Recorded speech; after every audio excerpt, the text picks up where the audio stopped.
இன்னைக்கு உப்புமா தாங்க செய்ய போறோம். ஒரு பிரியாணி ஃபிளேவர் உப்புமா.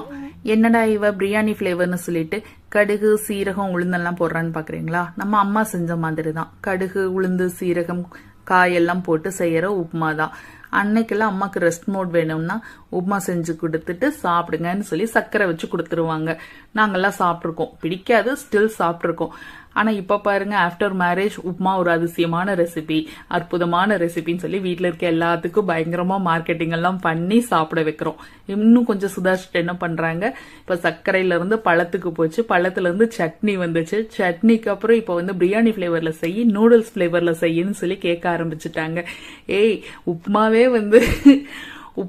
வந்து நம்ம ரெஸ்ட் எடுக்கணும், இல்ல வேலை அதிகமா இருக்குன்னு செய்யறது தானே, அதுக்கென்ன இவ்வளவு சைடிஷ் அப்படின்னு சொல்லிட்டு செய்ய வேண்டியதா இருக்கு. ஆனா நல்லா இருந்தது இந்த ரெசிபி. ட்ரை பண்ணி பார்த்துட்டு சொல்லுங்க.